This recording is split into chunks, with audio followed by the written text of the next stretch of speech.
രസം നമ്മൾ പല രീതിയിൽ ഉണ്ടാക്കാറുണ്ടല്ലേ? ഞാനും പല രീതിയിൽ ഉണ്ടാക്കാറുണ്ട്. അതിലൊരു രീതിയാണ് കേട്ടോ ഇത്. ഇതുപോലെ ഉണ്ടാക്കുന്നവരുണ്ടെങ്കിൽ ഒന്ന് കമന്റ് ചെയ്തേക്കണേ. അപ്പോൾ അതിനായിട്ട് നമുക്ക് ഒരു 5 ഗ്ലാസ് വെള്ളം എടുത്തിട്ടുണ്ട്. വെള്ളം ഒന്ന് തിളച്ച് വരുമ്പോൾ നമുക്കതിലേക്ക് ഒരു നാരങ്ങ വലുപ്പത്തിലുള്ള പുളി പിഴിഞ്ഞത് ചേർത്ത് തിളപ്പിച്ചെടുക്കണം. കൂടെ ഒരു 3 പച്ചമുളകും ഒരു 4 നല്ല പഴുത്ത തക്കാളി ചെറുതായിട്ട് അരിഞ്ഞതും ചേർത്ത് കൊടുക്കുന്നുണ്ട്.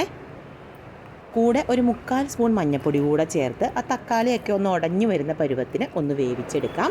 അതിലേക്ക് ഒരു സ്പൂണിനടുത്ത് ഉപ്പും ഒരു 1/4 സ്പൂൺ കായപ്പൊടി കൂടെ ചേർത്ത് നന്നായിട്ട് ഒന്ന് തിളപ്പിച്ചെടുക്കാം. ഇനി ഇതിലേക്ക് ചേർക്കാനായിട്ട് ഒരു 3 സ്പൂൺ പച്ചമല്ലി, 3 സ്പൂൺ തന്നെ കുരുമുളക്, 1/2 സ്പൂൺ ജീരകം.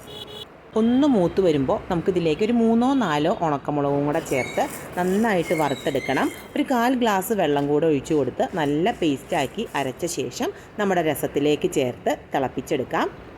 ഇനി ഒരു മിനിറ്റ് ഒന്ന് തിളച്ചോട്ടെ. തിളച്ച് കഴിഞ്ഞാൽ നമുക്കിതിലേക്ക് കുറച്ച് പരിപ്പ് വേവിച്ച് വെച്ചത് ചേർക്കണം. നന്നായിട്ട് ഉടച്ചു വെച്ചിരിക്കുന്നതാണ് കേട്ടോ. വളരെ കുറച്ച് മാത്രം ചേർത്താൽ മതി കേട്ടോ. ഈ ഒരു കൈലളവിനാണെങ്കിൽ ഒരു 2 കൈലളവിന് ചേർത്താൽ മതി. ഇനി നന്നായിട്ടൊരു 3-4 മിനിറ്റ് നേരം തിളയ്ക്കട്ടെ. ഒരു തണ്ട് കറിവേപ്പിലയും കുറച്ച് മല്ലിയില കൂടെ ചേർത്തിട്ട് ഫ്ലെയിം ഓഫ് ചെയ്തോളൂ. അപ്പോൾ ട്രൈ ചെയ്ത് നോക്കിയിട്ട് ഫീഡ്ബാക്ക് പറയൂ കേട്ടോ.